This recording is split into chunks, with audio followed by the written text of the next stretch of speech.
Bueno, muy buenos días para todos. En la presentación del día de hoy vamos a conversar un poco sobre un tema bastante interesante y a la vez complejo, porque hablar de tumores de cabeza y cuello implica entrar un poco en territorio medio complicado, en virtud de que hay muchas estructuras, muchos órganos involucrados, y la mayoría de ellos no siempre están muy accesibles a la evaluación clínica, al examen físico, y por ende también se dificulta un poco el diagnóstico, y al dificultarse el diagnóstico, lógicamente también es difícil el tratamiento. Es bastante complejo tratar de intervenir en esta zona y eso lo vuelve un poco complicado en líneas generales. Pero vamos a tratar de hablar o de dar un pantallazo general sobre estas lesiones que pueden verse en estos órganos, que no son tan frecuentes y es de resorte de manejo del cirujano de cabeza y cuello o del especialista en otorrinolaringología, que generalmente es quien lidia con estos casos. No obstante, en la formación del médico en el pregrado, lógicamente debe tener conocimiento de los mismos, de estos, para poder así tener un manejo y tratar de orientar un poco al paciente que acude a la consulta y direccionarlo y remitirlo al especialista en tiempo y forma. Muy bien, mi nombre es Javier Aguilera, soy cirujano también del plantel de cirugía del Hospital Central de IPS y también instructora de la cátedra de clínica quirúrgica. Entonces, a pedido del jefe de cátedra, estaremos conversando un poco sobre este tema a continuación. Bueno, un poco de entrar en la parte de generalidades sobre qué podemos decir sobre estas lesiones. Antes que nada, tener en cuenta que aquí en la gran mayoría de ellos o de estas lesiones son lesiones por lo general precancerosas, y posteriormente la gran mayoría de ellos son tumores malignos. Eso hay que tener presente como primera eh, característica, ¿verdad? Entonces, indistintamente, a menos que se indique lo contrario, cuando hablamos de tumores en estas estructuras, generalmente estamos haciendo énfasis en lo que es la patología maligna de esta región. Cuando hablamos de tumores de cabeza y cuello, así a grandes rasgos, sin nombre ni apellido, decimos que es un grupo variado, heterogéneo de lesiones tumorales que pueden estar localizados en estructuras como los senos paranasales, la nasofaringe, orofaringe, la cavidad bucal, la boca, el piso de la boca, por ende la lengua, más allá de la laringe, incluyendo las glándulas salivales. En esta presentación del día de hoy vamos a estar hablando de todas estas lesiones excepto las glándulas salivales, ¿verdad? También tener presente que cuando hacen referencia a tumor de cabeza y cuello no se incluye los tumores originados en la piel o en los tegumentos. Eso no se incluye por definición dentro de lo que es tumor de cabeza y cuello, así como lógicamente los que están originados en el tejido encefálico o en el cerebro, ¿verdad? Eso no se incluye en definición, así como los tumores de la glándula tiroides. Eso tampoco no se incluye dentro de este concepto en general. Como se imaginarán, así al pensar, al mirar nada más, hay estructuras que están bastante lejanas del examen clínico y para poder obtener un tipo de acceso terapéutico. Por ende, su amplia variedad de localización anatómica hace que uno tenga que ingeniarse para poder tener un enfoque terapéutico correcto y en virtud de eso establecer un pronóstico y ver qué expectativa o qué chance tiene ese paciente, ¿verdad? Por lo general, la expectativa de vida varía mucho de acuerdo a numerosas variables que vamos a ir viendo más adelante. Pero así hablando rápido, podemos decir que puede calcularse o estimarse más o menos en torno a un 75% de sobrevida en un año y más o menos 43% a los 5 años. Sumando todos los casos posibles y que se describen, ¿verdad? En cuanto en el tema de la epidemiología, ¿verdad? El sector que se ve más afectado por esto, tenemos que tener en cuenta luego que antes de nada la incidencia es bastante baja, porque es considerado un tumor raro, ¿verdad? Es bastante raro, son muy pocos los casos que se ven si tomamos un grupo numeroso de pacientes y los estudiamos y sacamos un porcentaje de quiénes son los que desarrollan tumores de cabeza y cuello. Vamos a ver que es muy escaso el número de gente que padece de esto. No llega al 5% de todos los casos de los tumores. Hay que tener en cuenta muchos también la variable geográfica. O sea, la estadística varía de acuerdo a dónde está localizado la población en estudio, pero en líneas generales no llega ni al 5% del total de los tumores, ¿verdad? A lo largo de la historia reciente, cuando empezó a publicarse datos y demás, siempre se ha repetido un patrón en el cual estos tumores están mucho más, o se han visto mucho más casos en el sexo masculino. Y también se ha visto un patrón que en teoría el masculino es quien tiene mayor predilección o tiene mayor relación con el uso de ciertas sustancias adictivas o nocivas como el tabaco, ¿verdad? En este caso el consumo de tabaco a lo largo de los años anteriores se ha relacionado mucho con el sexo masculino y por lo tanto ha aumentado el número de tumores o de cáncer oral o laringio, etcétera, comparativamente con el sexo femenino. No obstante, a lo largo de los últimos años esto se ha ido equiparando. También vemos que en el sexo femenino hay una muy alta prevalencia de exposición a estas sustancias adictivas, consumo de tabaco, alcohol y otras drogas. Por lo tanto, eso ha ido modificándose un poco.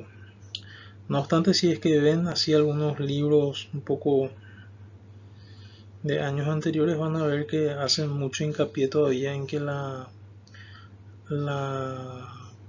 incidencia es muy alta en el sexo masculino versus el femenino. En cuanto a la edad, es un cáncer o un tumor maligno que por lo general se detecta más en adultos mayores. Es propio de los adultos mayores. La mayoría de ellos o de los diagnósticos se hacen en pacientes que rondan los 50-60 años en promedio, ¿verdad? Entonces la mayor parte de los pacientes tienen quinta o sexta década de vida cumplida al momento de su diagnóstico. Los factores de riesgo y lo que podrían verse implicados en el origen de estos tumores se han estudiado a lo largo de los años y algunos de ellos están muy bien identificados, ¿verdad? Y el número uno de ellos, el que tiene sin duda alguna está muy bien relacionado con la aparición de lesiones precancerosas y posteriormente cancerosas es el tabaco. El hábito del tabaco tiene una relación directamente proporcional y que también tiene que ver con la duración y la magnitud del consumo. Cuanto más tiempo consume y mayor cantidad de tabaco consume, el sujeto está mucho más expuesto a desarrollar algún tipo de lesión neoplásica a nivel de cabeza y cuello, ¿verdad? Fundamentalmente cavidad oral, laringe y demás. También el alcohol, el consumidor crónico de alcohol tiene mucha mayor posibilidad de desarrollar una lesión de cabeza y cuello versus el que no consume, el no etilista. Y ese riesgo, lógicamente, como cabe deducir, aumenta mucho más también cuando se asocia al consumo de tabaco. La dieta, la exposición a ciertos tipos de sustancias, consumo de nitratos y demás, chacinados y demás conservantes o en abundante cantidad también, al igual que se ha relacionado el uso de esos compuestos en la aparición de tumores en el esófago y tracto digestivo superior, también está relacionado en mayor medida también con la aparición de lesiones precancerosas y cancerosas a nivel de cavidad oral sobre todo. La mala higiene también se ha estudiado y se ha visto que desarrolla mayor predisposición a la aparición de lesiones precancerosas con el correr del tiempo, y eso puede generarse después a una lesión tumoral. Y un factor también que hay que tener presente siempre en la génesis de muchos tumores epidermoides, sobre todo, ¿verdad? La coinfección con algunos virus, particularmente el virus de Epstein-Barr y el papilomavirus humano, HPV, ¿verdad? Eso está también relacionado, comprobado también, de que es un factor de riesgo importante para el desarrollo de cáncer de cabeza y cuello. La irradiación, la exposición a altas dosis de radiación ultravioleta, el no uso de bloqueador solar y cosas también así se han sugerido como factor de riesgo importante para la aparición de cáncer de cabeza y cuello. Cuando hablamos lógicamente de cáncer, de tumores malignos, una vez que uno hace el diagnóstico, el principal y más importante dato que uno tiene que tener para decidir el tratamiento que va a ofrecerle al paciente es la estadificación, ¿verdad? Eso es igual aquí y en cualquier parte del cuerpo que sea estudiado, o sea, cualquier cáncer de cualquier parte del organismo, es importante siempre hacer una estadificación, ¿verdad? Y la forma más práctica, en que no se presta a la confusión y que es convencional y que se utiliza en casi todo el mundo, es la que manejamos de acuerdo a las guías otorgadas por la Unión Internacional contra el Cáncer, ¿verdad? Y ahí recordarán que es el famoso estadio, o sea, la estadificación en base al TNM, ¿verdad? El tamaño de tumor, la infiltración tumoral. Recuerdan, la T hace referencia a eso, la infiltración tumoral, a ver hasta dónde llega. La N, a la cantidad de ganglios, si hay compromiso o no de ganglios linfáticos. Y la M, que es tiene que ver con la presencia o no de metástasis a distancia.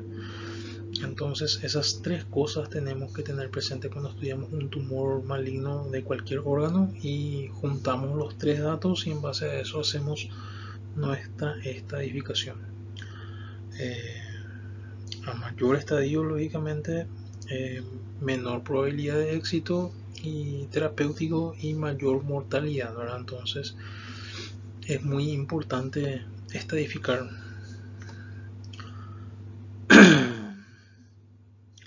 También algunos tumores nasofaringeos también podemos reclasificarlos en resecables y resecables. Eso dependerá del grado del tamaño tumoral, del grado de infiltración y si hay o no otras estructuras nobles comprometidas. El pronóstico. El pronóstico, lógicamente, es también un tema sensible cuando hablamos en líneas generales de cualquier tipo de cáncer y tiene que ver con la expectativa de vida y la probabilidad de éxito de un tratamiento instaurado al paciente. O sea, usted le ofrece un tratamiento al paciente y ver si eso le va a andar, y si le anda, por cuánto tiempo le garantiza que ese paciente va a estar en buen estado de salud, o por lo menos con una remisión, si no es total, por lo menos parcial, de la afección que motivó el tratamiento, ¿verdad? Y uno, para poder hacer un pronóstico, se basa sobre todo, como le dije anteriormente, en el estadio del tumor y ver luego del tratamiento cómo quedó nuevamente, ¿verdad? Y para poder establecer un pronóstico uno tiene que, hay una serie de factores que uno debe analizar y de acuerdo a eso ver si es que va a andar bien o no, dependiendo, ¿verdad?, de la presencia o no de estos factores. Algunos de ellos tienen que ver con el paciente, otros con el tratamiento y otros relacionados exclusivamente con el tumor en particular, ¿verdad? Lógicamente, cuando hablamos del paciente es la parte más importante, ¿verdad? Porque es lo que primero vamos a ver y lo que es más fácil de deducir, ¿verdad? Parece muy obvio, pero hay que hacer notar esa característica. Si el paciente tiene edad avanzada, al ser más añoso, tiene mayor probabilidad de desarrollar complicaciones, ¿verdad?, de toda índole, cardiovascular, infecciosa, etcétera, ¿verdad? Así también tiene el sistema inmunitario más frágil, es más susceptible a desarrollar infecciones, etcétera, etcétera, etcétera. Entonces, el paciente con edad avanzada, mal pronóstico. El estado general del paciente dependerá mucho del momento en que se realiza el diagnóstico para definir eso. Hay veces que vienen pacientes en muy mal estado general al momento del diagnóstico, con muy mal estado nutricional o compromiso severo de vía aérea, con infecciones respiratorias de repetición, pacientes con trastornos en varios órganos y sistemas, ¿verdad? Entonces, cuanto más descompuesto en ese sentido está nuestro paciente, entonces es más malo el pronóstico, ¿verdad?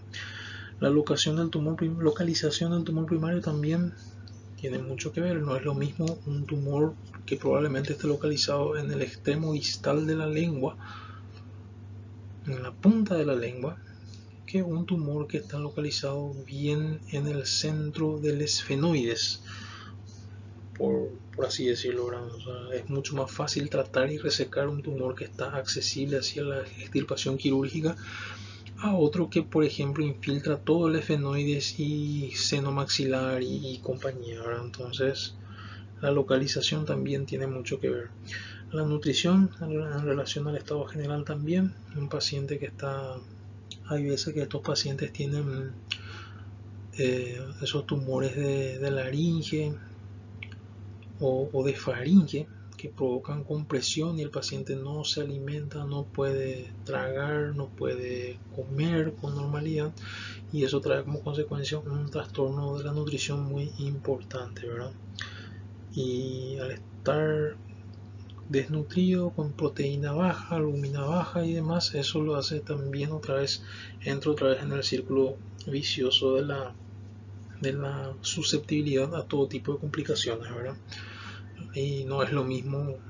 La probabilidad de éxito de una cirugía es muy remota y muy mínima en un paciente con un perfil nutricional malo.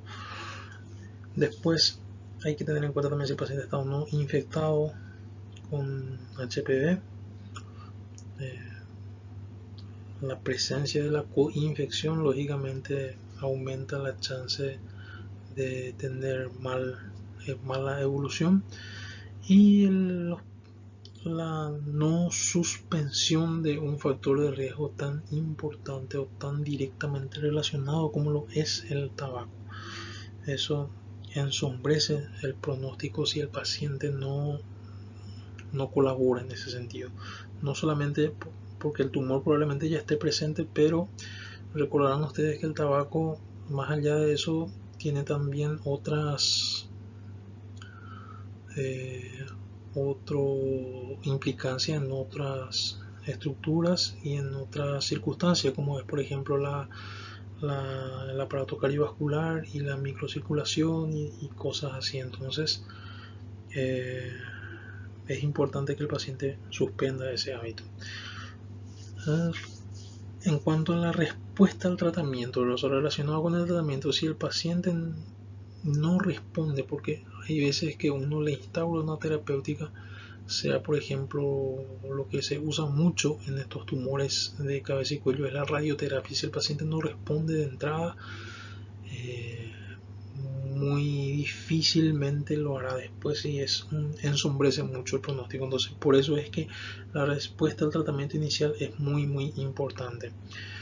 Y después lo que tiene que ver exclusivamente con el tumor, ¿verdad? Si el momento del diagnóstico, en qué estadio se encuentra, la localización, dónde está, puramente histología, ¿verdad? Como cualquier tumor maligno, cuanto más diferenciado sea, es mejor pronóstico. Cuanto menos, o sea, cuanto más indiferenciado se encuentre, malas para el paciente, ¿verdad? Y lógicamente la relación o no con el virus HPV o con el virus papiloma humano. Vamos a describir entonces rápidamente una serie de tumores, ¿verdad? Vamos a empezar hablando de los tumores de la cavidad nasal y los senos paranasales, ¿verdad?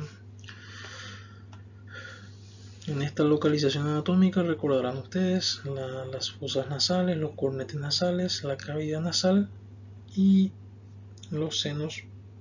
Nuevamente el seno maxilar es el que hablamos aquí. La mayoría de ellos, 60%, localizados en el antro o seno maxilar. El seno maxilar es el lugar de asiento más frecuente de estos tumores.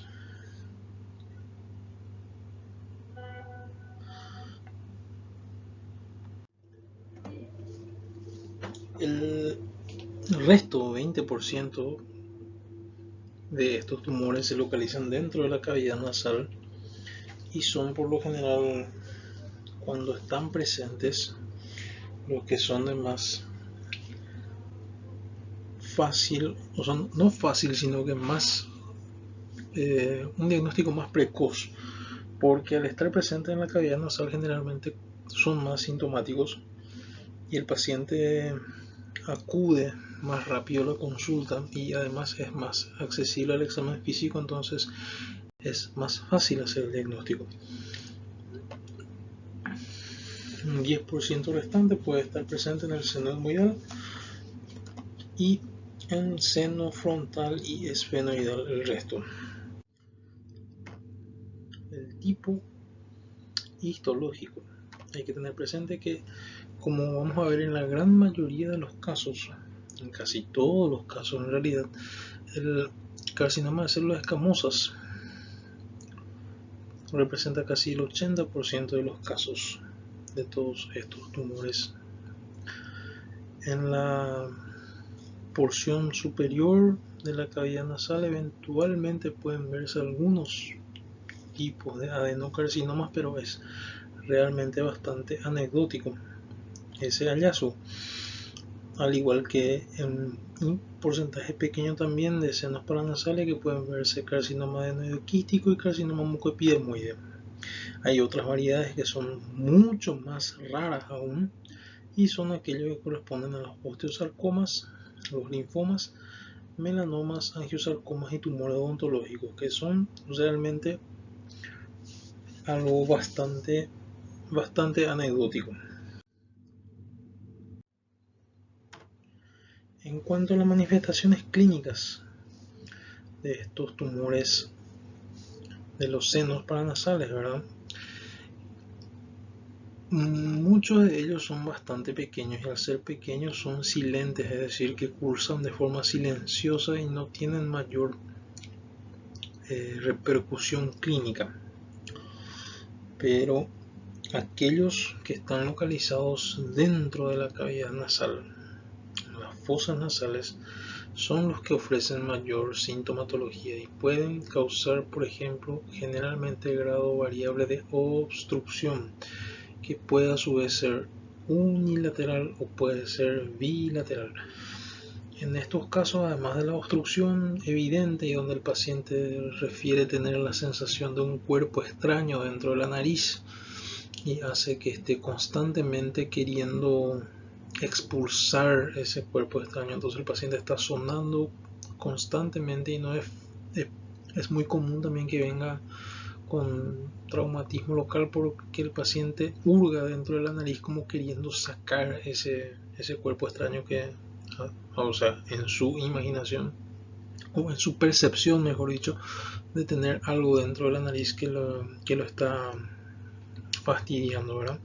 También es frecuente que a raíz de eso o por simple efecto tumoral haya epistaxis, ¿verdad? O sea, el paciente le sangra la nariz y que también puede acudir por eso. La voz nasal también es un dato que puede a veces encontrarse, esa voz que puede ser a veces bastante característica y muy particular en estos pacientes. Esos tumores de seno maxilar pueden debutar con obstrucción nasal, esa rinorrea constante, estar constantemente expulsando líquido o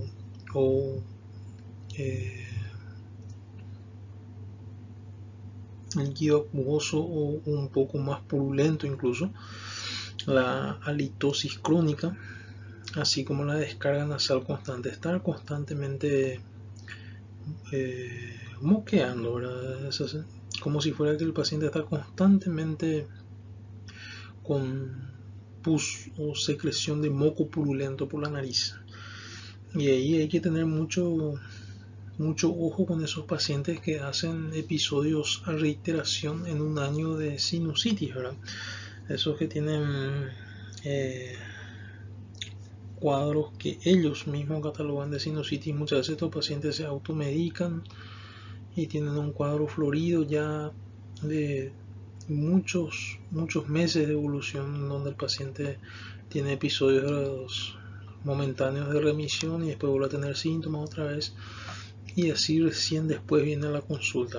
Y por eso es que 9 de cada 10 se descubre ya en etapa muy avanzada, porque el paciente al tener más o menos siempre el mismo patrón de sintomatología se automedica y resta importancia a lo que podría ser un tumor oculto, ¿verdad?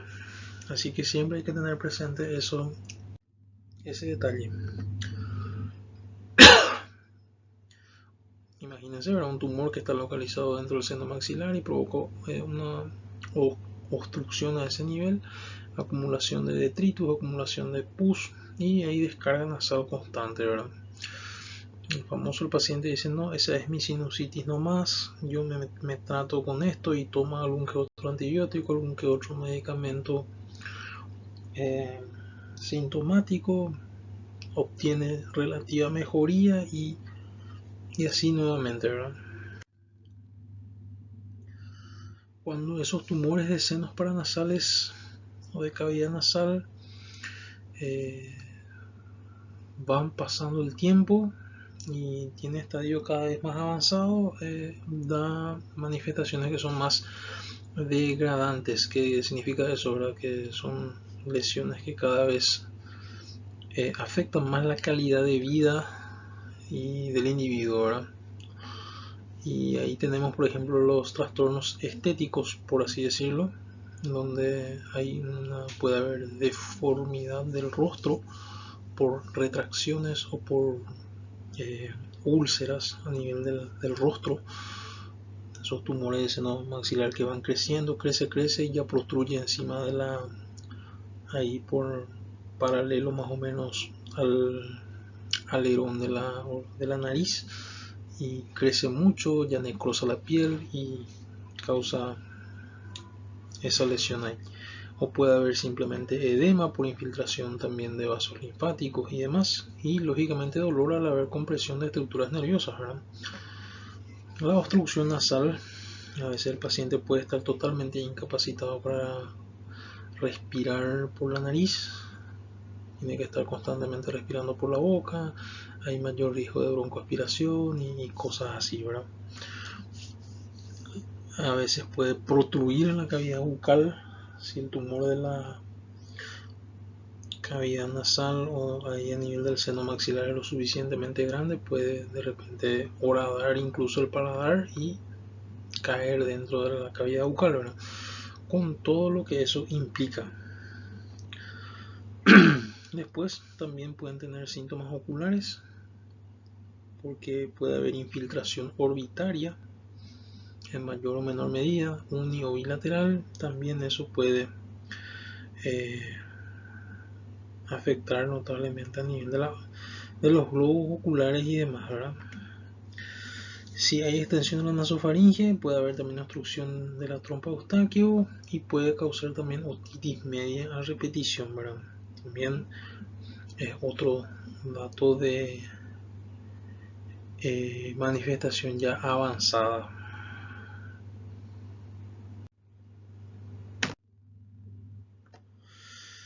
Lógicamente el médico que atiende al paciente debe estar constantemente razonando y pensando, ¿verdad? Para ello debe tener un sobrado o un importante repertorio de conocimiento, porque nadie piensa en cosas que no conoce o en cosas que no sabe. Por eso es recalcar nuevamente que es importante en la formación de pregrado del futuro profesional de la salud, que tiene que estar muy actualizado y tener presente algunos conceptos muy claros, ¿verdad?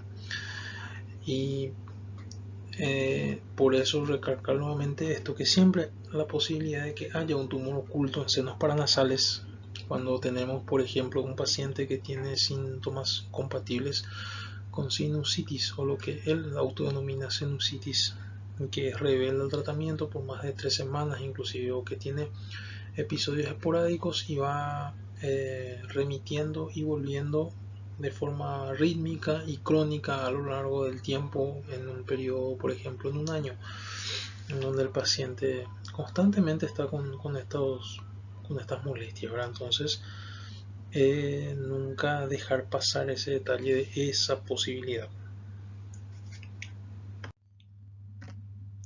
El diagnóstico, ahí vemos por ejemplo en la imagen, es muy elocuente en ese caso, como ver como esa pequeña carnosidad, entre comillas, que protruye a través de la cavidad nasal del lado izquierdo de este señor. En ese caso al menos es bastante obvio, porque el diagnóstico se hace básicamente con la mera inspección, ¿verdad? Hay que ver siempre el examen físico, ver o determinar si existe una asimetría facial, si hay tumoración visible, si hay proptosis. Proptosis quiere decir que es la protrusión del globo ocular más allá de la órbita o de los límites de la órbita. Eso puede verse en algunos casos puntuales. Ver síntomas neurológicos por compresión de nervios, si hay parálisis facial, si hay oftalmoplejía. No olvidar también examinar toda la cavidad bucal, la nariz, las fosas nasales, valerse incluso de algún que otro, alguna que otra herramienta, ¿no?, para poder permitir ver hasta el fondo. Y finalmente la biopsia, ¿verdad? En este caso, como si está accesible al estudio, entonces siempre tomar muestra para biopsia, como en el caso de esa lesión que sale a través de la cavidad nasal, por ejemplo. Entonces directamente allí tomamos una muestra y enviamos a estudio histopatológico. Entre los métodos auxiliares que podemos recurrir para el correcto estadiaje, sobre todo de estas lesiones, primeramente la tomografía computarizada, que es el método que más beneficio nos trae. Nos permite evaluar la topografía de la región, ver la extensión tumoral y ver el grado de infiltración con los órganos adyacentes, ¿verdad? También eventualmente usamos la resonancia magnética para ver sobre todo si hay infiltración encefálica o infiltración al globo ocular.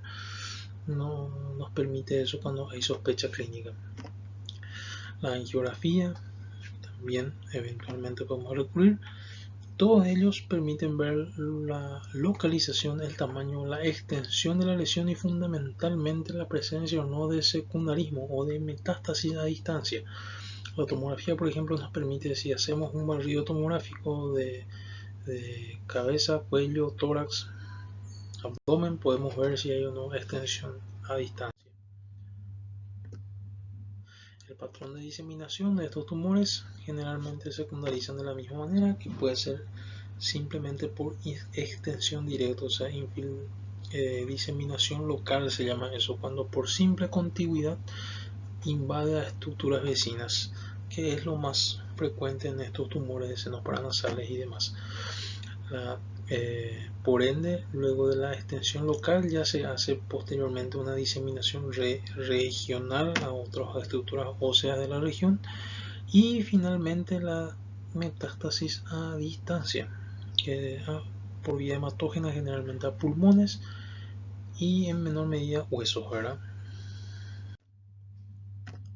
El tratamiento, siempre y cuando las condiciones lo permitan, del paciente, de la lesión y de la accesibilidad a la lesión y la ausencia de metástasis a distancia, el tratamiento de elección va a ser el quirúrgico.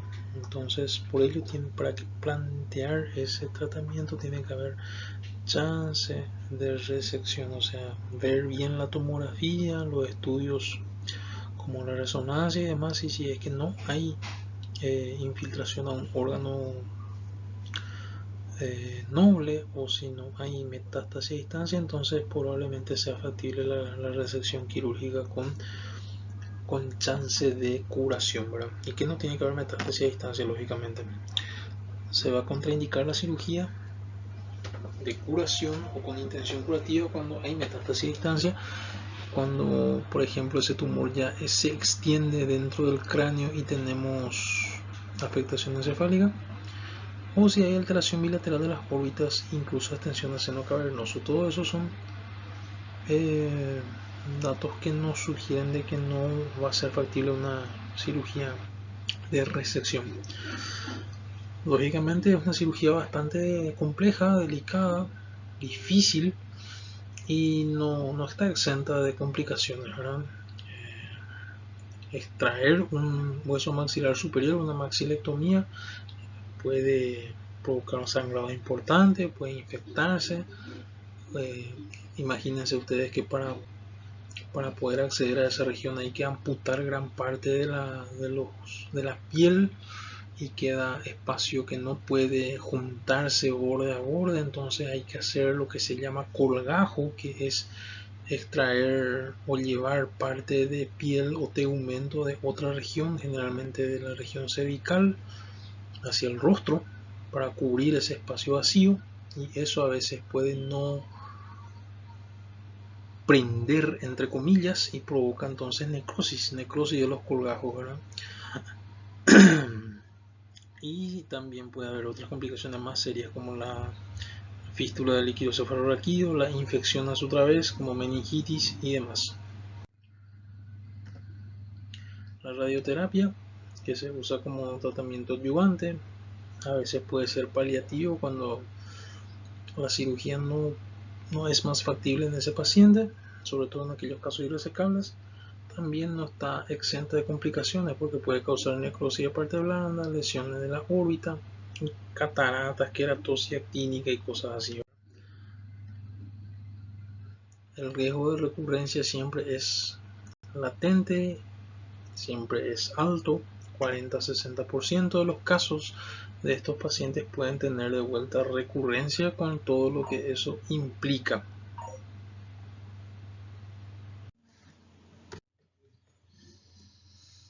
Bueno, finalmente tenemos que hablar también un poco de los tumores de la nasofaringe.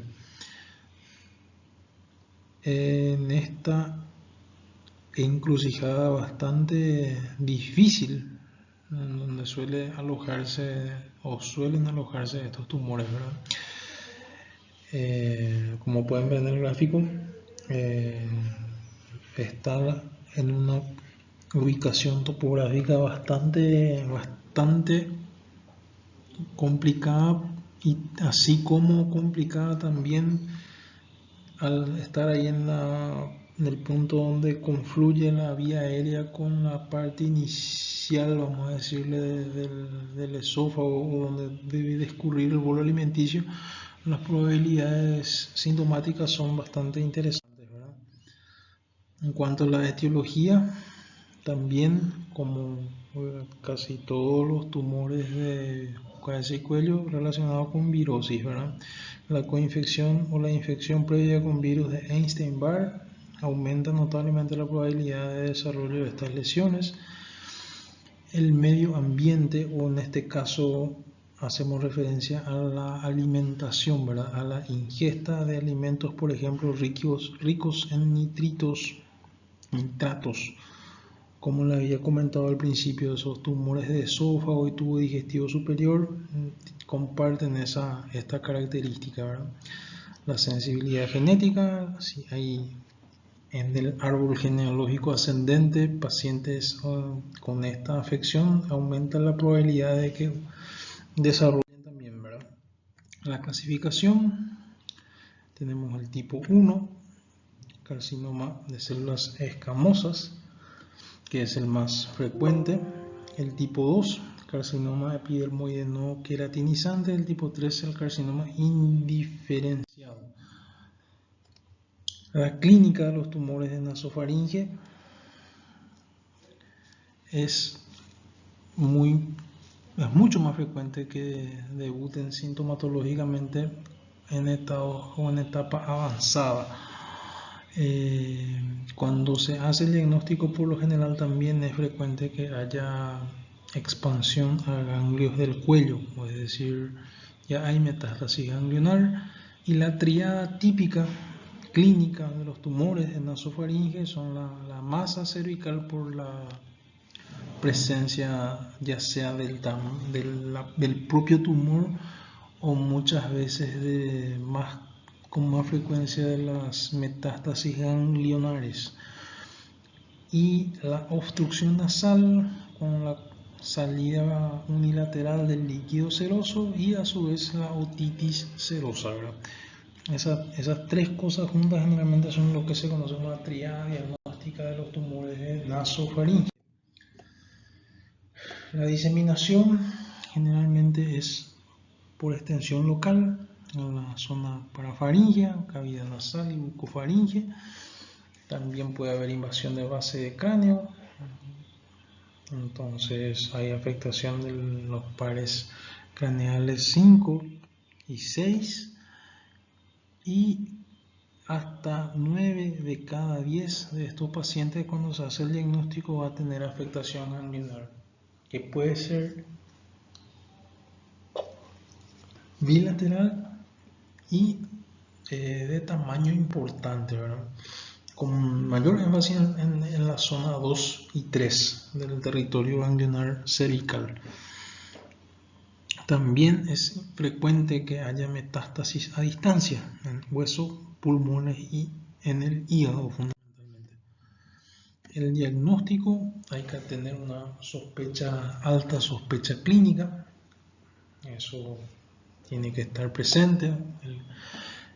Y el examen físico, que debe de ser bastante minucioso y tiene que incluir la rinoscopía, la otoscopía y un muy exhaustivo examen del cuello, es decir, buscar la presencia de nódulos en todos los territorios ganglionares, abrir bien la boca, hacer un buen examen de la cavidad bucal y también un examen neurológico para determinar si hay una afectación de los pares craneales, ¿verdad? Eventualmente pedir marcadores virales para Epstein-Barr y un reactante también que a veces puede ser muy útil, aunque no es para nada específico, que es la eritrosedimentación, que suele estar acelerada en estos pacientes. Lógicamente, una vez que uno sospecha o hace todo su análisis clínico, examen físico completo y obtiene un dato sugerente, solicita el estudio de imagen más adecuado, que en este caso, al igual que en los anteriores, es la tomografía computarizada, ¿verdad? Eventualmente podemos llegar a solicitar también una endoscopía digestiva alta, cuando el paciente sobre todo también asocia a sus síntomas la presencia de dificultad para digerir, o sea, disfagia, dificultad para tragar alimentos y demás, ¿verdad? La resonancia magnética nuclear vamos a reservar cuando hay compromiso o síntomas que sugieran compromiso encefálico o extensión encefálica. El pronóstico de los tumores nasofaringe está condicionado, como todos los demás, a la edad del paciente, al estado previo, al momento de hacer el diagnóstico, y si hay o no secundarismo a ganglios o a órganos a distancia. Por alguna razón, estadísticamente, los pacientes de sexo femenino y lógicamente los pacientes más jóvenes se asocian a mejor pronóstico. En el tratamiento de los tumores nasofaringe se plantea la radioterapia como arma de tratamiento, ¿verdad? Se obtiene generalmente control local hasta en un 70% de los casos mediante la radioterapia, pero lastimosamente también hay un alto número de recurrencia, que puede llegar inclusive hasta casi la mitad de los pacientes en 5 años. Si tenemos, por ejemplo, muchos ganglios afectados, hay extensa adenopatía cervical, ya sea el examen físico mismo o por método auxiliar de diagnóstico, podemos plantear eventualmente la disección radical de cuello, que es el vaciamiento ganglionar, para tratar de ofrecer o llegar a buscar una mejor expectativa de vida, o mejorar el pronóstico, mejor dicho, del paciente. En caso de recurrencia, o si hay metástasis a distancia, podemos tratar de buscar un mejor control asociando a todo lo que ya hicimos quimioterapia, ¿verdad? Eso entonces es lo que podemos ofrecer cuando hablamos de tumores de nasofaringe. También rápidamente un pantallazo sobre los tumores de la cavidad oral, que por suerte es una neoplasia bastante rara.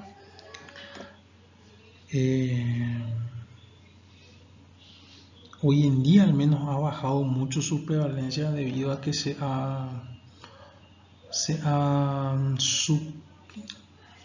suspendido, se han suprimido muchas costumbres que anteriormente sí se hacían mucho con respecto al consumo del tabaco. Antes era muy común en mucha gente el consumo de tabaco o mascar tabaco, ¿verdad? Y cuando estaba muy en boga en la sociedad eso, quizá los números de cáncer de cavidad oral estaban más altos. Hoy en día eso ha disminuido notoriamente, salvo el hecho de la coinfección con el HPV, lo que ha traído el desarrollo de un nuevo repunte en los números de cáncer o tumores de cavidad oral por la coinfección con el HPV, pero en líneas generales es algo bastante raro, ¿verdad? Porque tiene Por suerte dijimos porque tiene alta mortalidad y sobre todo morbilidad, ¿verdad? Porque el paciente, morbilidad quiere decir que el paciente se complica, ¿verdad? Se complica y desarrolla todo tipo de complicaciones, vale la redundancia. Implica a veces internarlo, estar mucho tiempo por el hospital, desarrollar otras complicaciones anexas por el hecho de estar internado y cosas así. Y eso puede darse por el tumor mismo o por el tratamiento que se le instaura, porque el tratamiento también no es precisamente vitamina, ¿verdad? Sino que también es un tratamiento bastante agresivo y puede ser lesivo incluso. Mucha mayor prevalencia en el sexo masculino. Estos tumores de la cavidad oral incluyen los tumores que se asientan en los 2/3 anteriores de la lengua, en las encías superiores e inferiores, la mucosa bucal, mucosa yugal, en el piso de la boca y el paladar duro. Ahí vemos, por ejemplo, una lesión que está bastante bien visible, como que señala la flecha inclusive, ¿verdad? Hacen el 2% de los tumores malignos de cabeza y cuello los que están localizados en la cavidad oral, más frecuente en el sexo masculino, sobre todo en aquellos que están entre la cuarta o superando la cuarta década de vida, quiere decir que están llegando a los 50 años más o menos. Factores de riesgo, lógicamente, número 1, lejos para el desarrollo de cáncer de cavidad oral, es el tabaco, ¿verdad? Tabaco en todas sus presentaciones, como le dije anteriormente, antes cuando la gente consumía mucho el naco, que es lo más directamente, es mascar la hoja del tabaco así mismo como se obtiene de la cosecha, o incluso hay otras presentaciones un poco más fabricadas pero que básicamente implican lo mismo ahora, que es consumir tabaco por vía oral, ¿verdad? Y eso se ha desarrollado o se ha asociado con el desarrollo a largo plazo de tumores malignos de cavidad oral. El alcohol, el paciente que consume alcohol por lo general, y sobre todo si asociado al uso del tabaco, tiene mayor probabilidad de desarrollar cáncer de cavidad oral. También se ha incluso postulado la relación con el uso de enjuagues bucales ricos en alcohol, que pueden ser causales también de aparición de tumores en la cavidad oral. La omisión de higiene o la mala calidad de la higiene también, lógicamente, aumenta la probabilidad de desarrollo de lesiones precancerosas y luego posteriormente cancerosas. Como en todos los otros, 9 de cada 10 tumores de cavidad oral son carcinomas epidermoides. Recordar eso. La clínica de los tumores de la cavidad oral pueden generalmente pasar como úlceras locales, úlceras que no se curan, o aftas, las famosas aftas que aparecen en la mucosa yugal y que no se curan y que cronifican y que duelen y que arden todo el tiempo y que no se van, ¿verdad? Al contrario, tienden a aumentar su molestia con el transcurso del tiempo. En casos un poco más hacia distal, si de repente, o si el tamaño es lo suficientemente voluminoso, puede haber disfagia, puede haber dificultad para hablar, dificultad para masticar, la ageusia, grado variable desde disgeusia hasta ageusia, es decir, por infiltración, sobre todo esos tumores de la lengua y demás, esos pacientes no son capaces más de sentir el gusto, sobre todo el alimento, ¿verdad? Algo que está muy en común hoy en día con el tema del COVID-19 y demás, pero en estos pacientes, ¿verdad?, en otro contexto muy distinto, ¿verdad? Tenemos las lesiones que son consideradas precancerosas, ¿verdad?, que vamos a ver: la leucoplaquia, la eritroplaquia y la hiperplasia rugosa, que son estas lesiones sucesivamente, ¿verdad?, que si uno no les presta atención y no toma los recaudos necesarios y uno lo deja pasar con el correr del tiempo, eso va a convertirse en cáncer. Por eso es que ante la aparición de cualquiera de estas lesiones que son consideradas como precancerosas, la conducta más prudente sería tomar tejido para biopsia y instaurar tratamiento en base al hallazgo. En caso de invasión o extensión locorregional, predominan ya los síntomas a nivel de esos lugares donde hay invasión, ¿verdad? Como puede entonces haber dolor, puede haber otalgia, dolor al tragar o odinofagia. Eso cuando ya hay infiltración local muy avanzada. Tenemos que recordar nuevamente el carcinoma epidermoide es la mayoría de los casos corresponden a esta variedad. El carcinoma mucoepidermoide representa menos del 10%, el carcinoma adenoidoquístico menos del 10% y el adenocarcinoma menos del 2%. En cuanto al secundarismo a distancia, en primer lugar, por vía hematógena va a pulmón, seguido de hígado y por extensión local y también por vía hematógena a nivel de maxilar inferior y base de cráneo.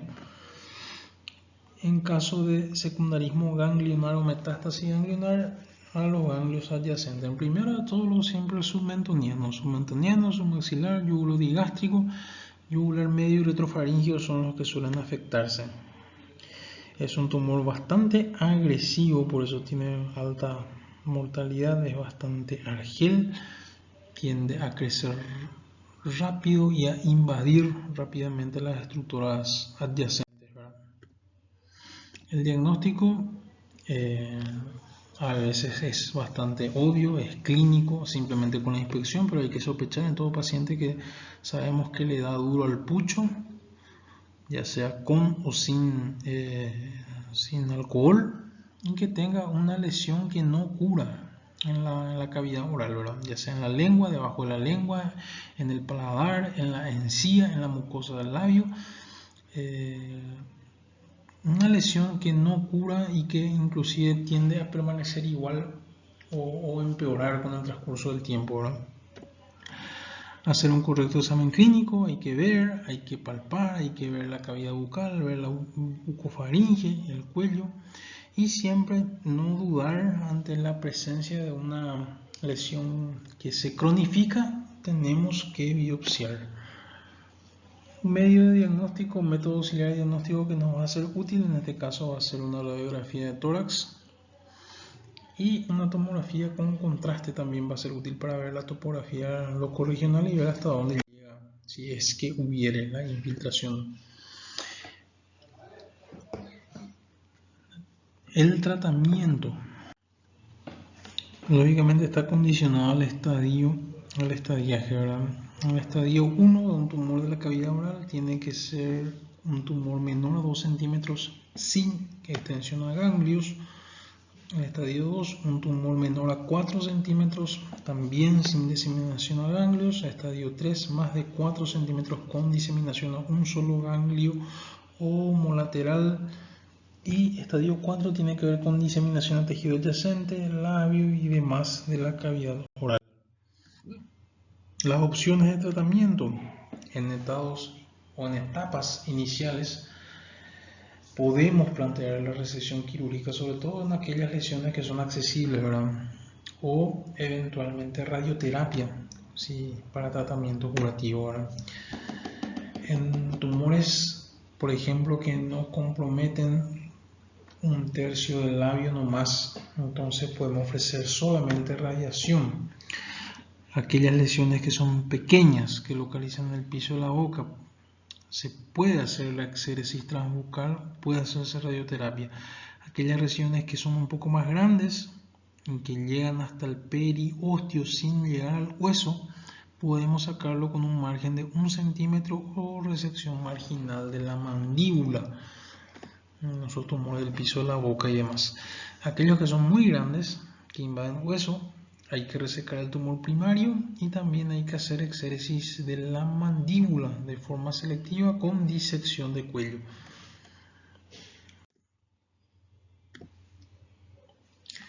Esos tumores que comprometen solamente la porción distal de la lengua se va a tratar con cirugía. Ahora plantearemos En ese caso, la glosectomía parcial y con margen de al menos 1 centímetro. Sacar la lengua parcialmente con margen de 1 centímetro. O sea, tener presente siempre para los tumores de la lengua. Yendo un poco más hacia el fondo, vamos a hablar finalmente de los tumores de la laringe. Los tumores de la laringe, mayoría también del sexo masculino, por suerte también son poco frecuentes, afectan sobre todo a los adultos mayores y representan menos del 1% de los casos.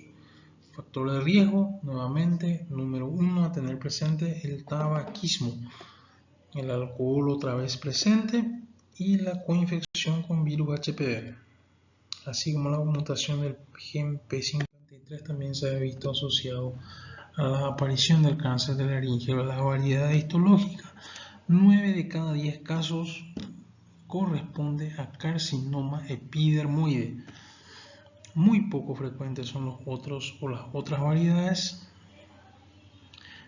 que son el tipo verrucoso, los sarcomas, los tumores de glándulas salivales menores de la laringe y los tumores indiferenciados. O sea, tienen que repartirse un 10% más o menos entre todos estos para que se den la pauta de que dentro de un tumor lo suficientemente raro, estas variedades son mucho más raras otra vez.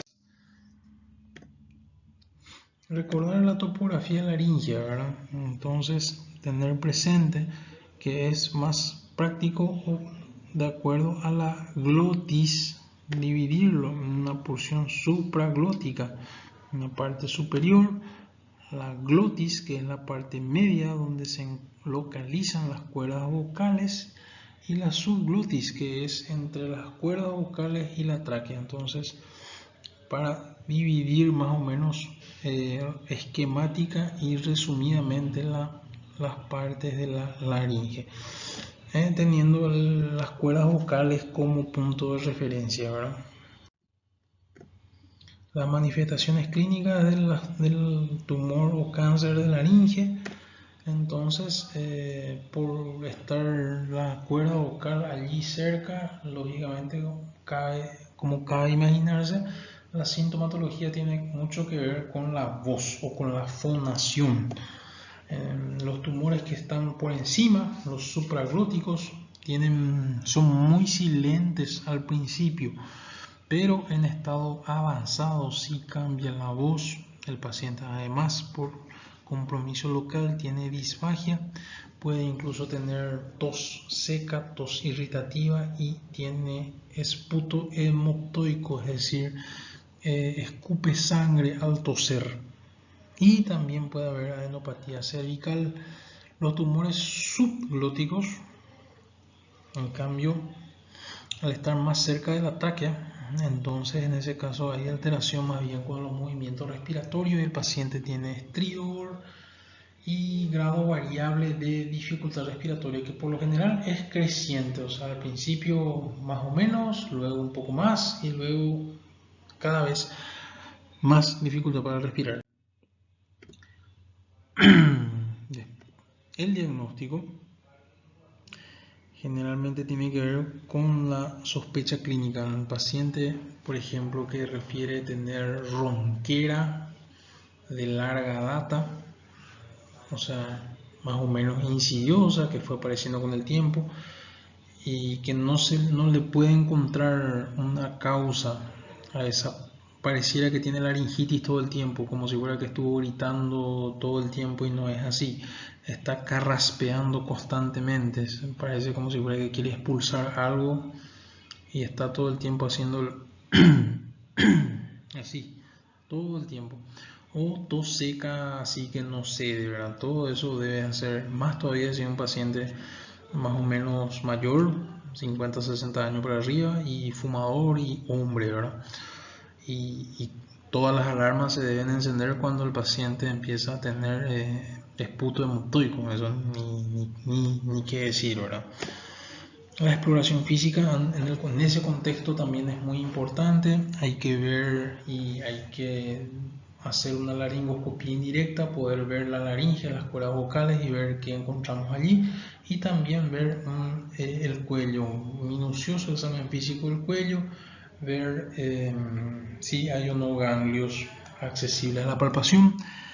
Método auxiliar de diagnóstico: tenemos que tener una radiografía de tórax y una tomografía o cervical y torácica que permita ver eventualmente la presencia de adenopatías o implantes secundarios. Más adelante, una vez que hayamos encontrado algo, pedir una nasofibrobroncoscopía que va a afinar sin duda todos los datos ya obtenidos previamente, y eventualmente una endoscopía digestiva alta si tenemos síntomas relacionados con la deglución o el tránsito del bolo alimentario, para ver un poco si hay invasión o no a ese nivel. El estadiaje: es importante recordar que siempre es crucial obtener un buen estadiaje para poder tener un pronóstico y ofrecer un mejor tratamiento.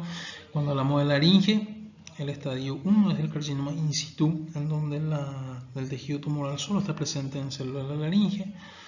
El estadio 1 no hay más extensión más allá de donde originalmente está el tumor. El estadio 2 ya hay diseminación a toda la laringe como tal. En el estadio 3 es todo lo demás, donde además las cuerdas vocales pueden o no estar afectadas, y hay diseminación ganglionar homolateral menor a 3 centímetros. En el estadio 4, el grado estadio 4A, sería cuando tenemos diseminación al cartílago tiroide, cuello, tráqueo y esófago. Por lo menos uno de ellos está afectado y los ganglios son menores a 6 centímetros. El estadio B, cuando esos ganglios son mayores a 6 centímetros. Y el estadio C, 4C, es el más nefasto de todos, porque ya hay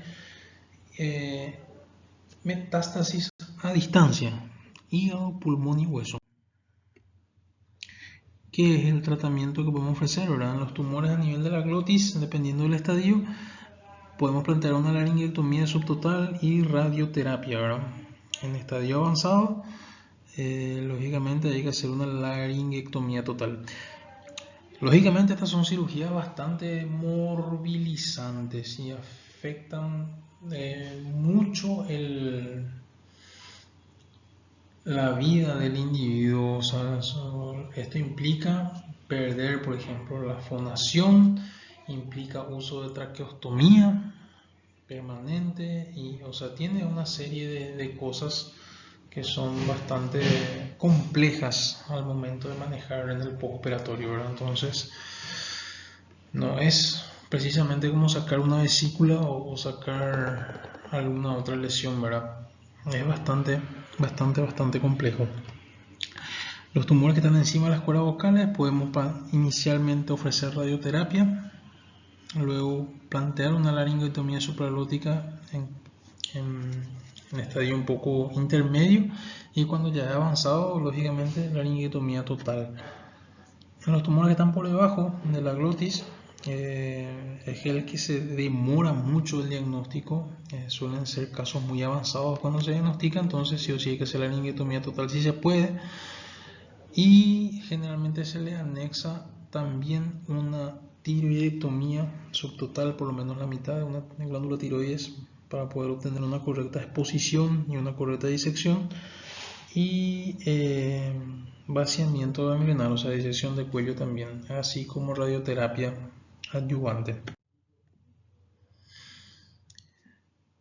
Escuchamos mucho hablar acerca de lo que es la disección radical de cuello. Entonces necesariamente tenemos que hablar unas cuantas palabras sobre lo que es o en qué consiste la disección. Algo bastante común en todos los cánceres de cuello o de cabeza y cuello, por el patrón de diseminación linfática, es muy frecuente la metástasis ganglionar, y por ende, para tratar de obtener una resección curativa quirúrgica, necesariamente tenemos que hacer un grado variable de vaciamiento ganglionar, ¿verdad? Un tema recurrente en todo tumor de cabeza y cuello, por diseminación que es bastante frecuente a nivel de estos ganglios y tenemos que saber algunas cosas sobre eso, ¿verdad?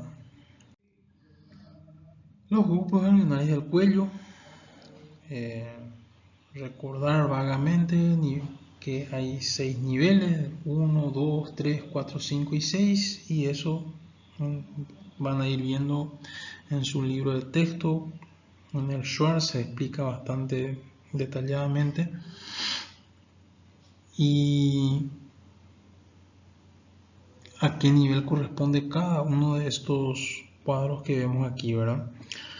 Usamos generalmente como un punto de reparo o de referencia el mentón y el músculo esternocleidomastoideo para, de acuerdo a eso, ir definiendo cada sector a qué corresponde, ¿verdad? Tenemos entonces que el grupo nivel 1 son los ganglios submentonianos y submandibulares. Nivel 3, ganglio yugular medio. 4, yugular bajo, ¿verdad? Sobre todo es importante recordar el grupo nivel 1, 2 y 3, que son muchas veces los que son de mayor interés quirúrgico, ¿verdad? Cuando hablamos de grupos ganglionares del cuello, esos primeros 3 sobre todo. Tenemos que saber los tipos de vaciamiento cervical que existen y tenemos que saber que hay un vaciamiento radical, que hay un vaciamiento selectivo, que hay un vaciamiento radical modificado, que hay un vaciamiento radical ampliado, un vaciamiento funcional, y vamos a ir viendo brevemente cada uno de ellos. El vaciamiento radical es el más antiquísimo de todos, ¿verdad? Que también, así como es el más antiquísimo, es el más cruento de todos. Incluye una linfadenectomía en bloque estándar, hacer volar todos los grupos 1 al 5, todo el grupo ganglionar 1 y 5, pelar todo, e incluso a la par de eso vuela el nervio espinal, vuela el músculo esternocleidomastoideo y vuela la vena yugular interna, como ven en ese gráfico que está seccionado a ese nivel. Eso es el vaciamiento radical estándar. También cuando hay extenso compromiso cervical con metástasis o con ganglio sospechoso con compromiso es el nervio espinal, esternocleidomastoideo, vena yugular interna. Tenemos después el vaciamiento selectivo, ¿verdad? Que preserva las estructuras nobles. Se reserva el trabajo a un solo determinado grupo ganglionar y, como ahí señalan los gráficos, tenemos el vaciamiento supraomoioideo, el vaciamiento posterolateral, el vaciamiento lateral y el vaciamiento anterior. En este caso no hay sección de músculo esternocleidomastoideo, no se secciona nervio y no existe tampoco evidencia de que sea mejor en cuanto al pronóstico, ¿verdad? Por lo general requiere posteriormente radioterapia anexada. El que hemos visto que se preserva a lo largo del tiempo, el vaciamiento radical modificado, que incluye un vaciamiento en bloque del grupo 1 al 5, conservando el esternocleidomastoideo, la yugular interna y el nervio espinal, en donde el vaciamiento radical modificado 1 respeta el nervio espinal, el 2 respeta además a la vena yugular interna y el tipo 3 respeta de forma completa a las 3 estructuras. La toma de decisión dependerá del grado de compromiso ganglionar, pero es lo que más se utiliza habitualmente, lo que más se realiza habitualmente. El vaciamiento funcional dependerá mucho del texto que usen para ver el concepto según la interpretación de cada autor en particular, pero el vaciamiento funcional es el que se basa en más o menos disecar sobre todo las fascias, porque en teoría las fascias son las que tienen la mayor cantidad del líquido, ¿no? Los vasos linfáticos, ¿verdad? La barrera facial linda con el tejido linfático y protege las estructuras nobles, y entonces uno retirando esa fascia ya bastaría con hacer un correcto vaciamiento a ese nivel, ¿verdad? El vaciamiento radical ampliado es una linfadenectomía en bloque y se completa con la extirpación de ganglios adicionales u otras estructuras también para tener en cuenta, ¿verdad? La técnica quirúrgica o el tipo de incisión que se utiliza tiene que garantizar una amplia exposición, una amplia y gran exposición, y tiene que permitir poder acceder a todos los órganos que puedan ser sujeto de extirpación, y también permitir realizar una traqueostomía de ser necesario, y eso, ¿verdad?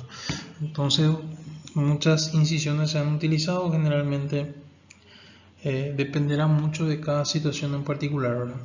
Puede ser unio bilateral, y dependerá mucho también del entrenamiento de cada cirujano en particular, ¿verdad?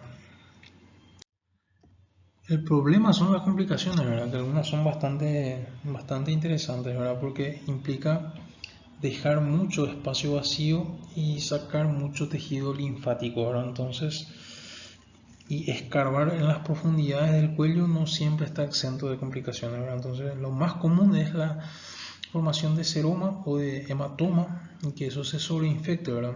Y al haber mucha exéresis de tejido celular,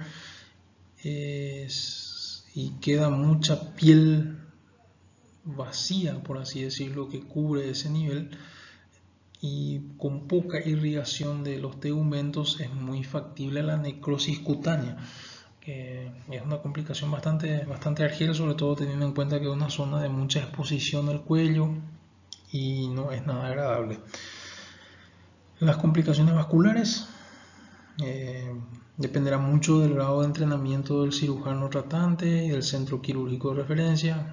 Poco frecuente, en teoría, debería ser en manos experimentadas. Ahora, si es alguien que de repente no tiene mucho entrenamiento, es bastante factible que lesione alguno de los grandes vasos que están ahí localizados, ¿verdad? Hay muchos nervios en ese nivel, y la lesión o la extirpación, ya sea en el contexto del vaciamiento o de forma accidental, pueden causar complicaciones motoras o sensitivas, ¿verdad? Como la lesión del nervio mentoniano, espinal, hipoglóso mayor, vago o frénico, motora sensitiva, inclusive funcional, en el caso del neumogástrico, por ejemplo. Las complicaciones linfáticas, aquí es bastante frecuente, sobre todo en el lado izquierdo, la lesión del conducto torácico. Ahora, el conducto torácico, la lesión de esa estructura provoca una